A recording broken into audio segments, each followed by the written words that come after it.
When you put your C5 Corvette into reverse, does it ever do this?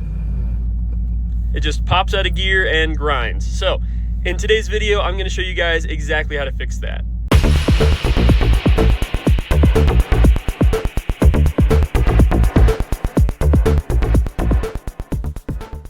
What's going on, guys? Welcome back to Mile High Misfits. So today is finally the day that we get to tear the transmission on the C5 apart. So I'm gonna show you guys exactly what I'm doing today. I'm going to be fixing an issue where the reverse gear pops out every time that I put it into gear, and I think that the reason why this happens is because the plastic pads are worn on the shift fork. That's my best hypothesis as of right now. So what I'm gonna do is I'm going to basically rip the back end off of the transmission. I'm going to replace the reverse gear, the thrust washer, the shift fork along with the pads. I'm actually going to replace the plastic pads with these bronze pads. So this should last much longer than the plastic ones. I also bought this thrust washer. I'm not sure if I'm gonna need this, just in case. I also have fluid for the diff, and then I've got my 3-bond, so that way I can seal everything back up. I'm still waiting on the transmission fluid, so that should be here probably next week. But in the meantime, I at least want to get most of the work done, so that way I can just fill it right back up once I get that fluid. So I got pretty much all the parts from USA Standard Gear except for the bronze pads. So here's your part numbers. So for the shift fork and thrust washer, that's what you're going to use from Rock Auto. And then right here for the reverse gear, that's the part number for, again, Rock Auto. So yeah, let's get the car in the air and we'll start ripping it apart.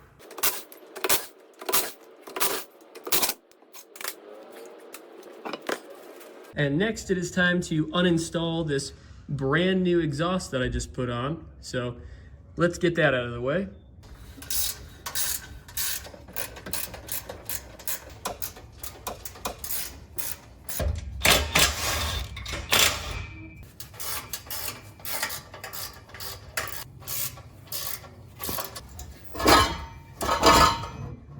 All right, so the exhaust is down. I also had to remove my O2 sensors.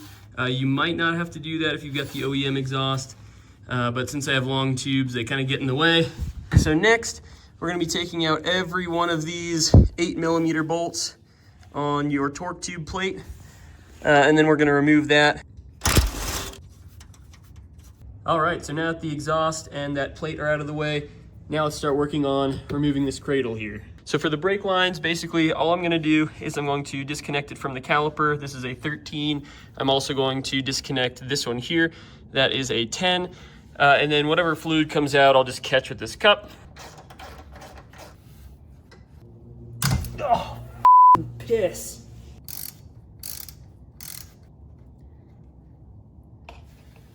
All right, so next we're gonna disconnect the shock. And so for that, we're just gonna get these two 13mm bolts right there. All right, now just do the same thing on the other side. So now we're gonna remove the parking brake. So as you guys can see here, so we're gonna remove this guy. This is a 15. And then we've got another one back behind this, the cable here. Back behind there, we've got another 15 right about there, if you can see my finger. This bottom bolt is gonna have a little bit of a hard time probably getting past the shock. So basically what I do is I just jack this up, and then you kind of just have to wiggle the crap out of this guy until it finally comes out. But it'll come out as long as you just kind of get it at the right position. And then after that, then we're going to disconnect this electrical connection as well.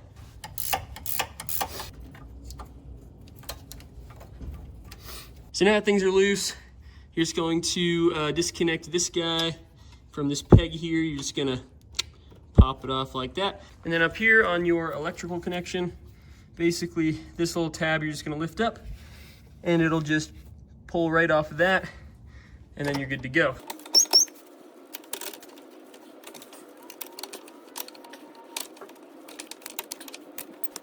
So now that's all out of the way, now we're gonna get these upper control arm bolts on both sides, and those are 18mm.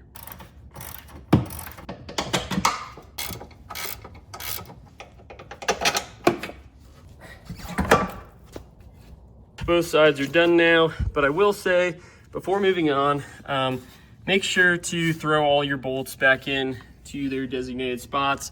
This just makes it a whole lot easier, like you know, this bolt here for the brake line, you know, that kind of stuff. You don't want to end up losing these bolts.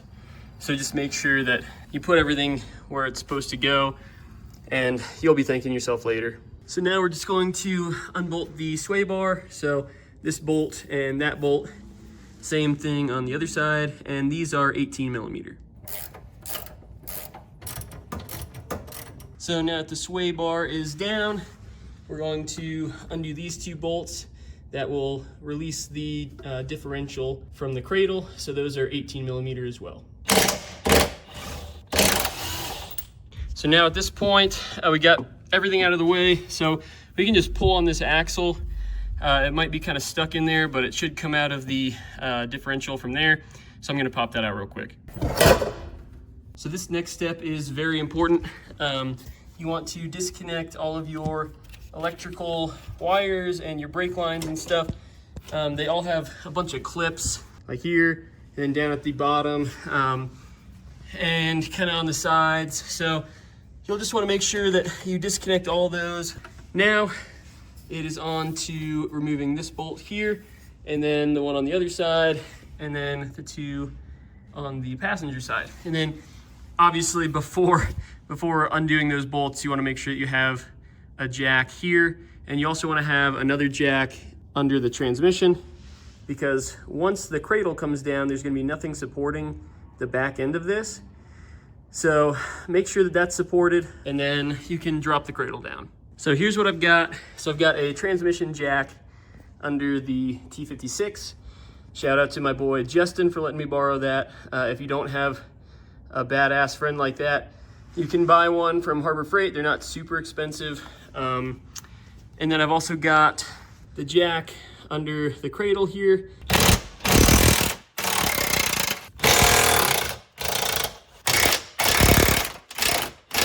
All right, so now we're gonna be dropping this thing down. You really wanna make sure that you're paying attention to all of your wires and brake lines and that kind of stuff, because you don't wanna bend or break anything.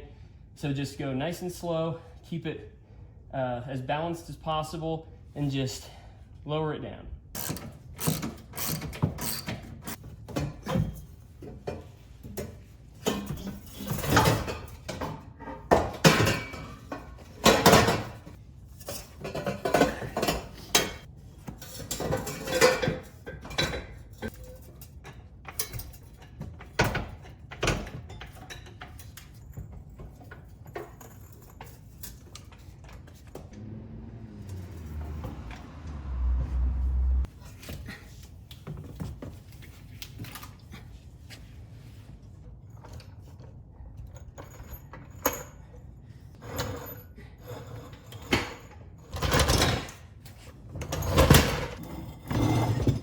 So the cradle is now out. Not super difficult, but you guys could see I did have a little bit of trouble keeping it balanced. You really want these to come out at the same time and lower nice and straight, because you don't want it binding up on any of these. So I ended up using 2 jacks, which kind of a pain, but it'll come out. Just the key is to just be patient. Don't get pissed off at it, because that's how things break. But now we have a pretty clear shot at the diff. We've still got that jack holding it up. So yeah, that's next. All right, so here's where we're at now. I've got the jack on the diff, and I've still got the jack on the transmission.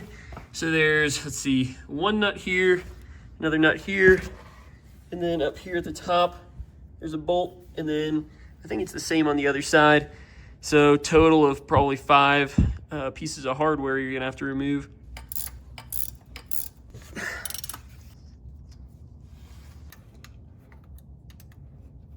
So before we remove the rest of the bolts, we're gonna drop the trans and diff just a little bit. Just that way, we're gonna clear all this stuff over here when we try to pull the diff off.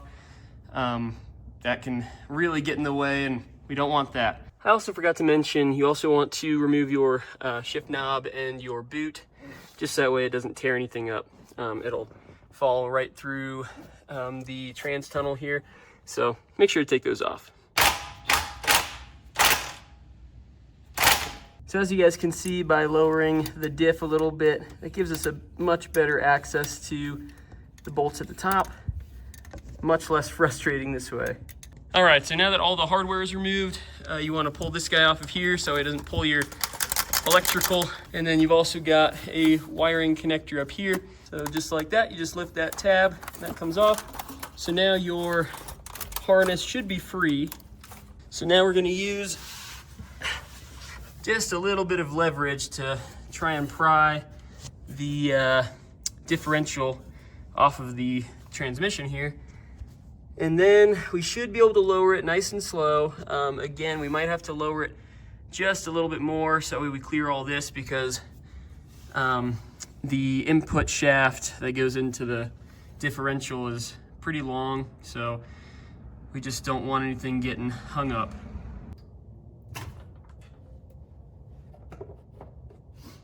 That fluid is draining right into my little tool bucket here. So we're gonna let that drain for just a second, and then we'll start pulling it out.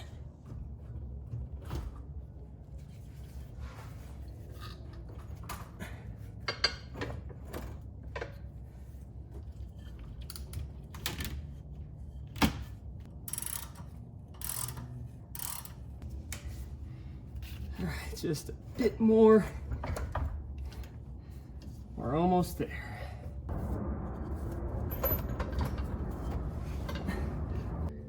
I'll show you guys the big ass mess that I made in a minute here. The diff is out.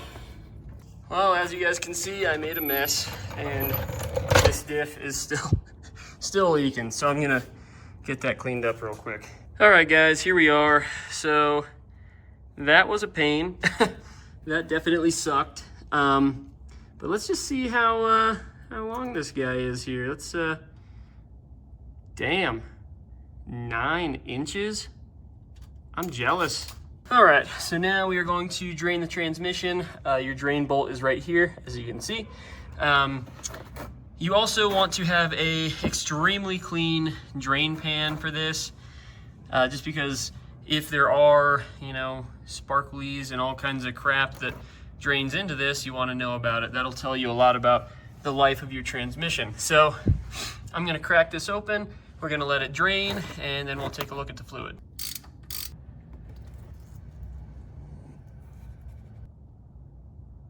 All right, so we put the drain plug back in, and now we're looking at the fluid here. It's got a little bit of flake in it for sure.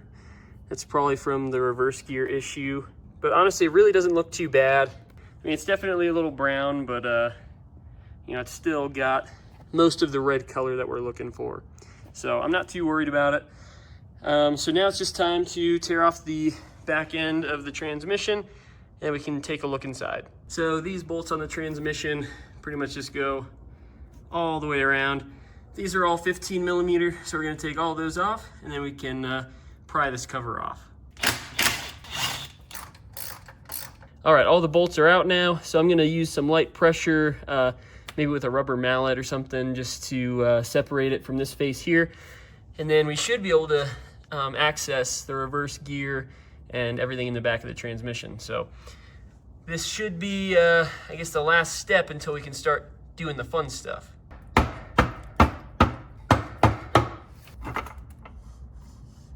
It looks like my hypothesis was correct.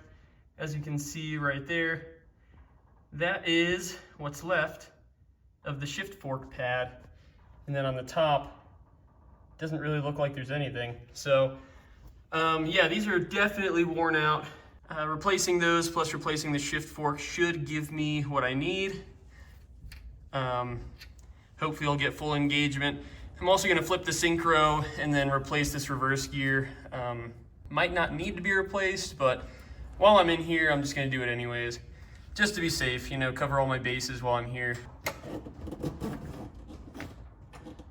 So I have it shifted into reverse, and that's as far as it goes. As you guys can see, there's a gap in there for sure.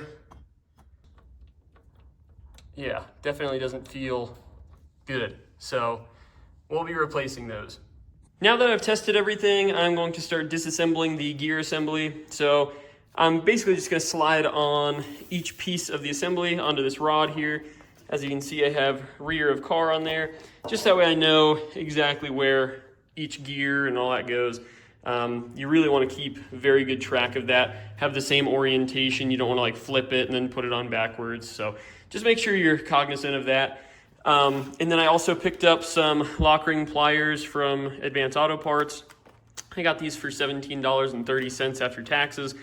These are what you want to use for the transmission. You don't want to use traditional snap ring pliers because these are not the traditional type that have like, you know, the holes in the middle.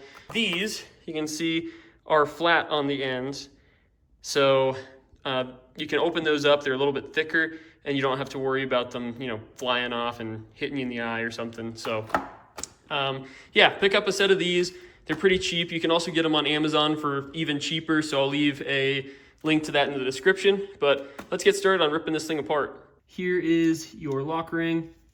So here's the opening right here. So you're just gonna put these pliers in like that and spread it like a normal snap ring. And as you can see, now it's coming off the shaft. You just wanna take that and now we'll put it on our bar. So now with that out of the way, now we can take off our bearing here, and there's gonna be two spacers, a spacer in the front and then one in the back as well. So you wanna make sure you carry all those along with it. Keep that all together and slide it off. All right, there we go. Got that guy off now. So now with that out of the way, you can grab your thrust washer here and next your reverse gear.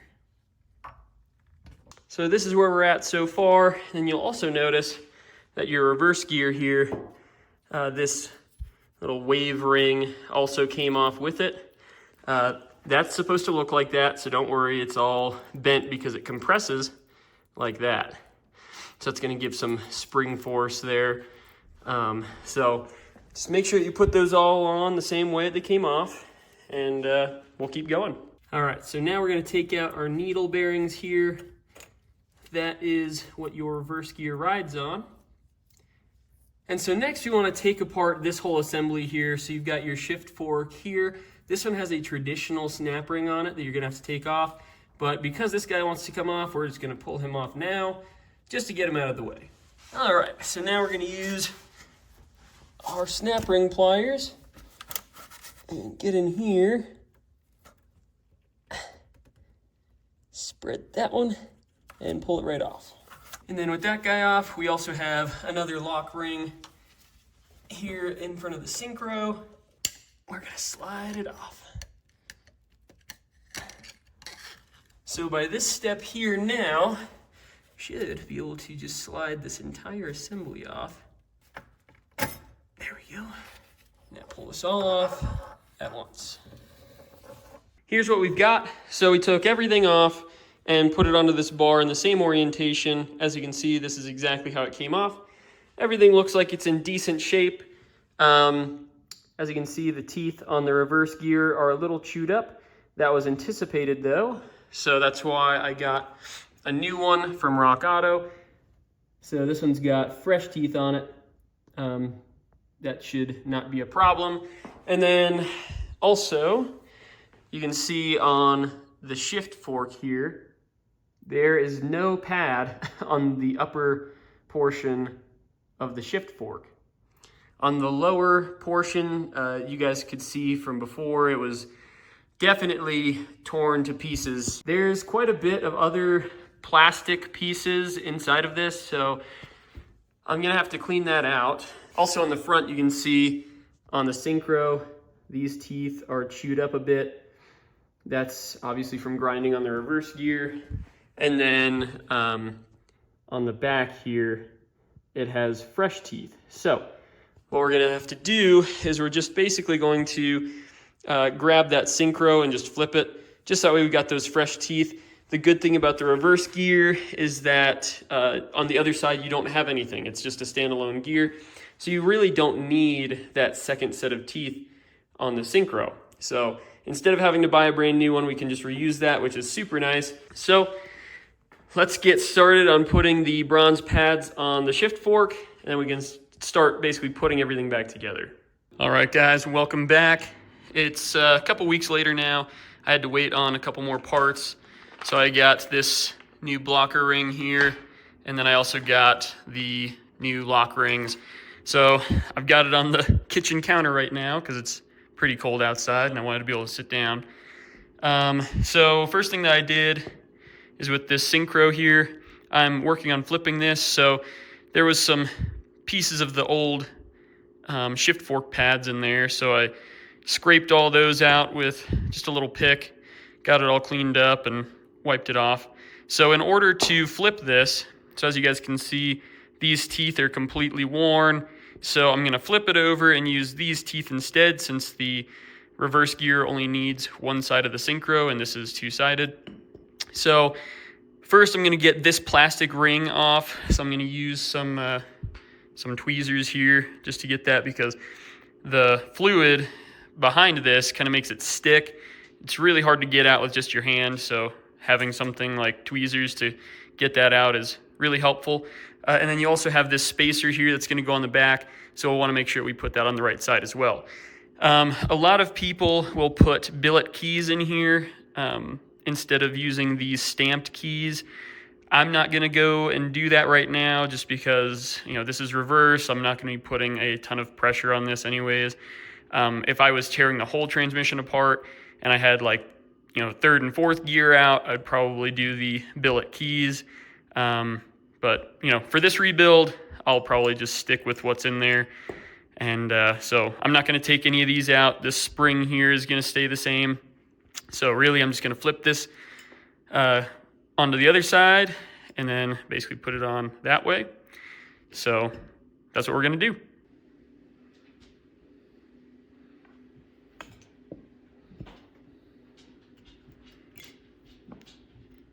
So now we're obviously going to replace this guy as well. As you guys can see, this is a little worn out. So I just ordered one of these from Texas Drivetrain Performance. Make sure those are the same. Everything looks good. So we'll swap that out.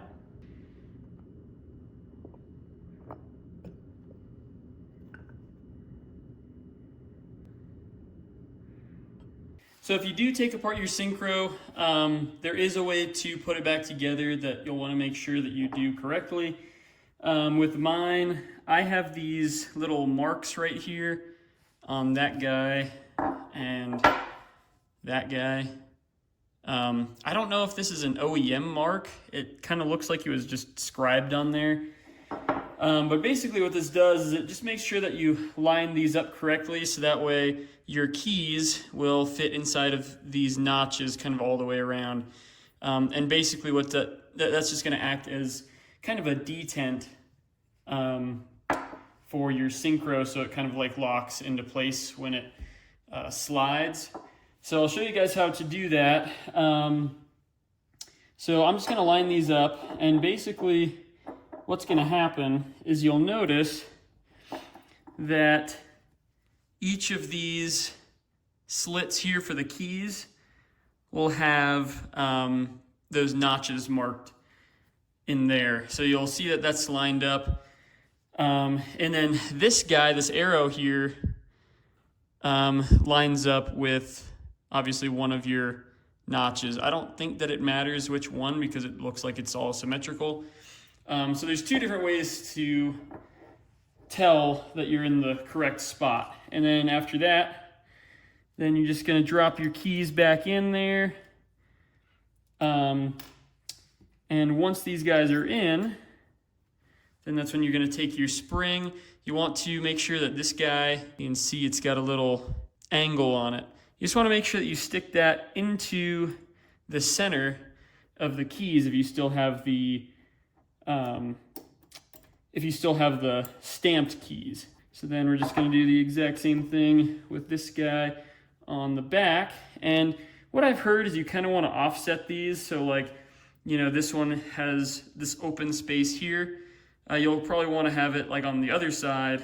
So that way it's something like that. So that way you're not, you know, having same amount of pressure on each one, so it holds it into place a little bit better. And as you can see, that's what kind of holds this into place. If you don't have these keys set in those grooves, basically the center portion will just kind of slide out and it won't be locked in at all. So that's why you want that to fall into the grooves. And then for this back piece here, basically this is just going to, each one of these ears is going to retain your keys on the back side, so that way they don't fall out. So basically the way you want to do this is you just want to line it up something like that. Make sure that each one of these ears is on their key, and then you just push down a little bit. And when you push it down, it should lock into place, kind of like that. And there you can feel. Now it doesn't want to come out if you shake it like that. You just want to make sure that's not all loosey-goosey on there. So that's how it should look. So now we're going to be putting the bronze pads on the new shift fork. So these guys are going to go on a little bit tougher than your plastic ones, obviously. As you guys can see here, there are 2 holes on each side of the shift fork. And that's because, I don't know if you guys can see in this light, there's 2 little extrusions on this plastic piece because, it's probably injection molded. And those, just snap into place on those holes. But with these are milled and they don't have that. So basically instead, these are just going to be a full-on press fit. So instead, we're going to use a vise with just a towel on here so that way we don't damage anything. But basically, yeah, we're just going to press these on and they're going to fit on real snug. So make sure you've got something, whether it's, vice grips or a table vise or something like that, because these are kind of difficult to get on. All right, there you go. So that's on there nice and snug. So we'll do the same thing to the other side. Out with the old. This guy's tore up. And in with the new. So now out of our snap ring pack and lock ring pack, we're going to replace this guy. This is the snap ring that goes on the front of the shift fork. So I'm going to grab that out of here and throw it on there. Bolt, will you marry me? All right, and this is how the rest of it goes on. So each of these lock rings, I'm going to find the correct size in here and replace those. And then we're going to transfer this wave washer and then these needle bearings. We're going to put those onto the new reverse gear and slide them on. So now we're going to throw the wave washer back on there and then slide all this onto the shaft. And then we're going to put these needle bearings back in, just like that. Next, we're also replacing this thrust washer. This guy really probably didn't need to be replaced, but it was like $5 or something like that on Rock Auto, so I was like, whatever, it's only money. I'm gonna replace that guy, put that on the shaft. And then once again, we have another lock ring. We're gonna get a new one, size it up. Always just make sure everything's the same size, even if you're already almost positive. It's good to just double check, just because you don't wanna mess up something as simple as a lock ring on there. This guy with the 2 spacers, we're just gonna slide that back on. All right, guys, and that's all there is to it. So that's the orientation that you wanna put everything on and the same order. So this is, again, the rear of the car here. So basically this stuff will get put on first onto the shaft, and obviously you put on your lock rings and all that in between. So now it's just time to put all these parts in the car. So first I'm gonna pull out these magnets and I'm going to clean these off. These have all kinds of nasty shavings and metal all over them. So I wanna clean that off before I fill this thing back up. All right, all cleaned up. So now it's time for reassembly. All right, first things first is the synchro. So, gonna line that baby up on there. Make sure that the fork goes on at the exact same time. That should line things up pretty well. Now it's time for your lock ring for the front of the synchro. So it's pretty tight to get on there just because you really have to push the synchro back, but I just kind of tapped on it, just on the front face of it here with this guy and just a rubber mallet. And it doesn't take a whole lot, just a couple little taps and it'll snap into place. Now we're going to put on the new blocker ring. So line this guy up with the keys, and it should sit in there just like that. We're going to put on our bearings. Now you want to put your wave washer on your reverse gear. And we're just going to slide that whole assembly on.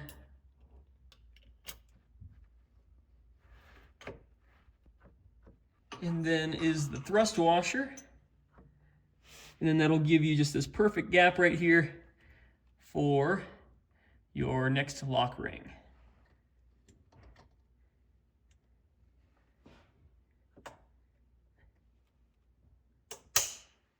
There we go.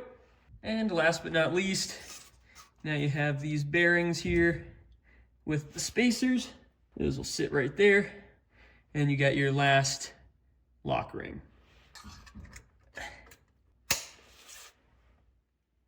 And then just spin everything to make sure it all works properly.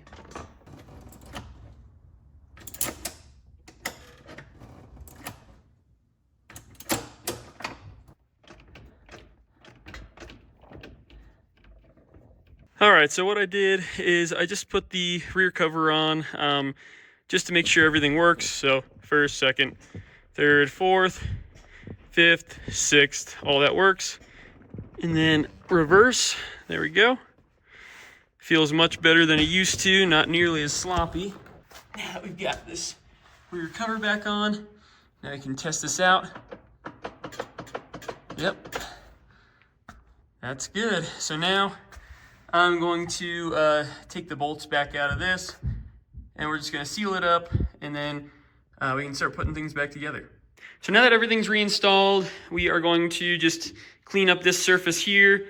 I already used some alcohol just to kind of get off any gasket material, any oil, that kind of stuff that was on the surface. And then I also cleaned up the bolts just so there's no more gunk or anything like that in there. So that way we can get a proper torque spec. And then I'm going to put a light layer of 3-bond on the transmission. That's what's going to seal this mating surface here. So we're also going to clean up the actual transmission side with some of this alcohol, just that way we don't have any oils or anything like that that are going to interfere with the seal of the 3-bond. So make sure to lube up where your seals are going to go, just that way nothing's going on dry, and then lube the tip of this shaft so that way it slides in a little bit easier to the housing. So I'm going to get some of this 3-bond on there, and then it says to wait about a minute before mating the two surfaces. So we'll wait just a little bit, and then we will bolt everything together.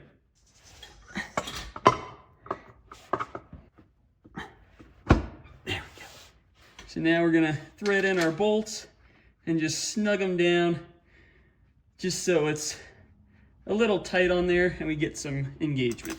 All right, so now that it's been sitting for a minute, we're going to torque these down to 36 foot-pounds.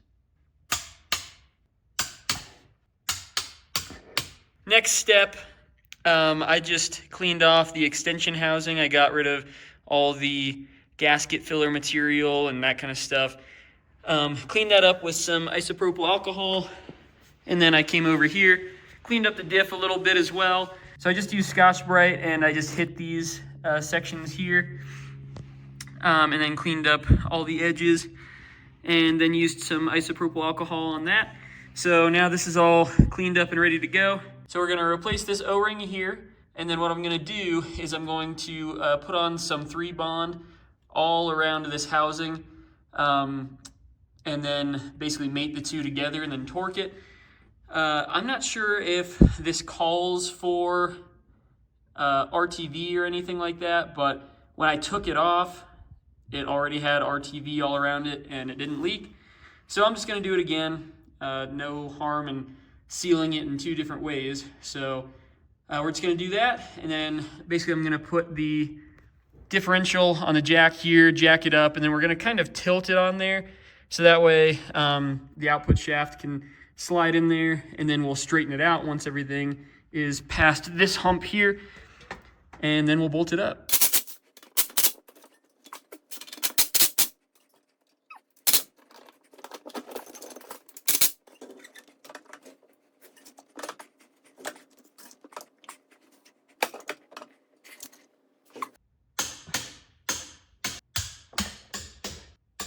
Yeah, well, that was a pain in the ass, guys. But the diff is on there now, so now we can put on the HPI diff mount, and then we can start prepping to get the cradle up there. Okay, so now that the diff is in the car, we removed both of these guys, and we are going to replace those with this HPI diff mount that basically is going to kind of stiffen some things up, and it's going to reduce our drivetrain hop, hopefully. So I'm going to put this together, and then we are going to mount it to the diff.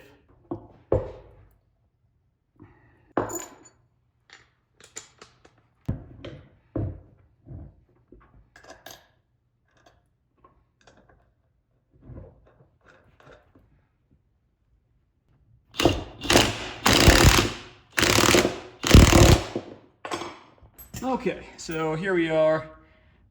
Basically, this guy is just going to mount up something like that.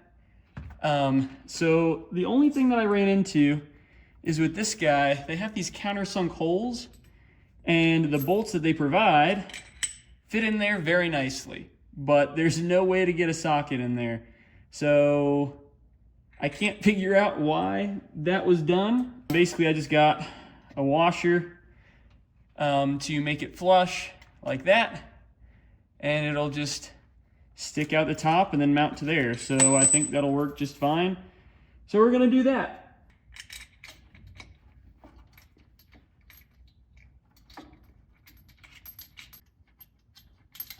And then at this point, now that it's mounted on there, basically what's gonna happen is you'll just take these guys off, and once we're ready to bring up our cross member, this will bolt into the cross member, and then we just bolt that up and torque it to spec.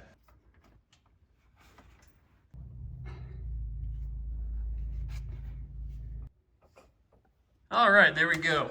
You can see in there that the fluid is all the way up to the fill plug, and it's leaking out just a little bit. So that's the perfect level that you want it at. So now we can put the plug back in and seal it up. All right, guys, it is now time to fill up the transmission with fluid. So when it comes to finding the right fluid for these transmissions, especially the early T-56s, a lot of people have a lot of different opinions, right? When it comes to deck 6, most of us know not to use that. There's a lot of other things that you probably don't want to use in these transmissions. So I called up the guys at Tick Performance, and they kind of gave me their rundown on what they usually put in their built transmissions. So they said to do 3 quarts of this Schaefer's All Trans Supreme fluid, and then 1 additional quart of this 75W90 Schaefer's gear lube. So a lot of people might not agree with this, but this is coming from people who have built these transmissions for years, so I tend to believe them over, random guys on forums. So after so many miles of running this in the car, I'll let you guys know exactly how it works and if I recommend it myself. And so, yeah, let's get going on that. So I'm using this pump that I got at Advanced Auto Parts. So it just goes right into this, and the hose connects up there. And it's got this little tab mechanism in it that lets it secure into the hole so you don't have to worry about holding it there, which is super convenient. So let's fill her up. So now we're going to put that fill plug back in and torque it to spec. All right, I have checked for leaks and everything looks good. So now I'm going to jack up the whole assembly so that way we can put the tunnel plate back on. But first, There's a wiring harness at the top of the diff. You don't want to forget to plug that back in. And that's this guy right here. So as you can see, you just want to pop that guy in there, hear it click, and then we can get this whole wiring mess out of the way.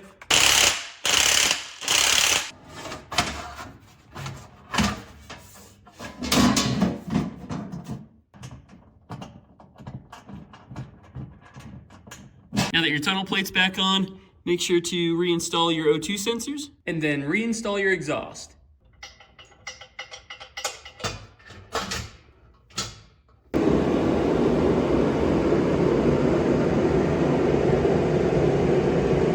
All right, so I moved the transmission jack back a little bit so that way we can fit the cradle in there. So I'm going to basically drag the cradle under the car and then put it on the jack, try and balance it, and then jack it up back into the car. I'm gonna try and do this quick because it is freezing cold outside, and I kind of need that room back there with the garage door open to get it done. So once that's done, then I'll be able to drop the garage door and get my heater back up. So let's get after it.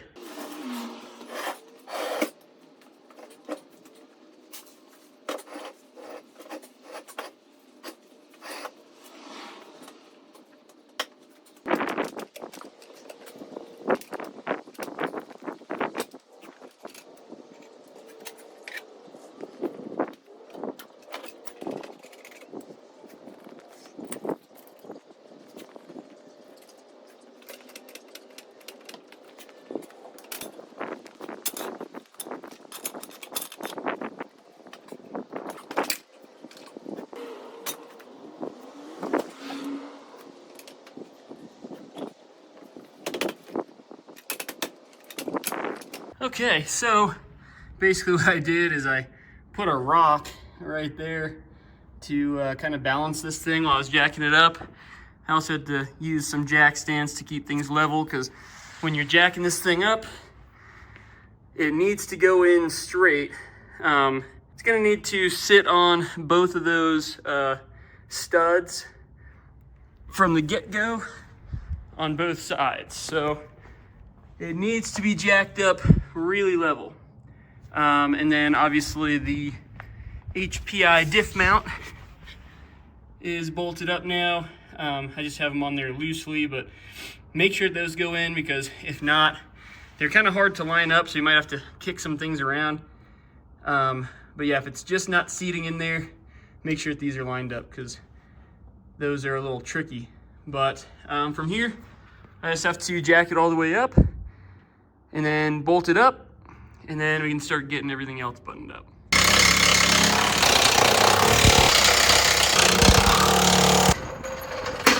So now I'm going to torque all of the nuts holding the cradle up. I'm going to torque those to 81 foot-pounds. One thing that I wanted to mention up here is make sure that you route your brake lines correctly. So with the HPI mount, you're gonna actually run them under the mount. Make sure that you don't crush anything with your pads on the side of the HPI mount. But yeah, the brake lines will route under, so that way you don't mess with the axle if they're sticking above. And then obviously for your wires, you're gonna route through the cradle this way. So make sure that you route these correctly. Use your little tabs here to stick into the cradle, so that way they don't get wrapped up in the axle. But yeah, make sure that those are all routed correctly, and then we can start buttoning things up. So we have the control arm, the shock, obviously the brake lines, and then we have to bleed the brakes after we reinstall this. Obviously put the axle back in. You have your sway bar, your parking brake, and then yeah, stuff like this, like electrical connections. Make sure you plug those in. If you took off any of your grounds, that kind of stuff, you want to make sure that those are put back in. And yeah, besides that, we're almost there, guys. So I'm kind of going to fly through this just because it's the exact same process as the disassembly process. So I'm going to put the torque specs on the screen so you guys can follow that. But yeah, let's get it knocked out, guys. Real quick, I'm going to do some chronological here, but I wanted to let you guys know, don't be stupid like me. Put those in before you get everything else mounted up, because this bolt here is super long and it runs in to your strut.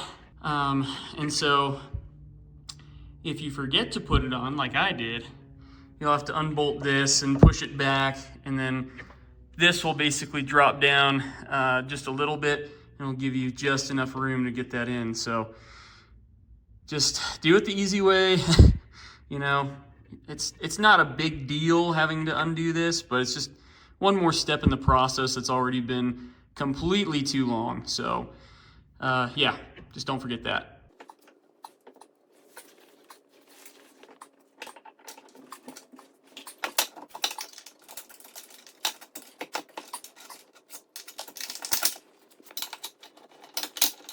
So basically what I did is I hooked up my sway bar on both sides. Basically I just used the jack to jack up both sides a little bit. And then from there, I was able to slide in the axles. Those kind of take some work, but just keep rotating them over, and at some point that little washer will line up and they'll slide in. The one on this side still needs a little bit of work. So I'm just gonna have to kind of wiggle that around and get it to seat all the way. And once the axle's in, then you can jack it up a little bit. And you can obviously bolt in your shock, and then you can bolt in your upper control arm. So make sure those are all lined up. And then now that everything is kind of where it's supposed to be, now I'm gonna torque everything down. Okay guys, well, I just got done bleeding the brakes, and all the bolts are torqued to spec. Everything is good to go. So now it's time to put the wheels back on, and let's test it out. Now for the moment of truth.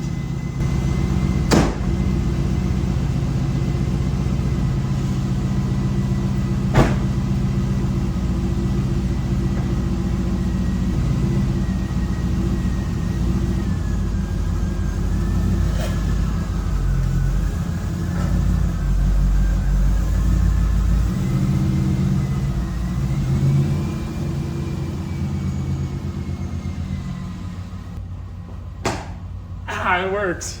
Thank goodness. Hell yeah, guys. I have reversed again, and I took it for a test drive around the block.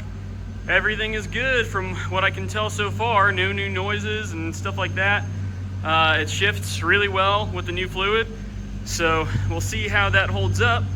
Guys, that is a job completed.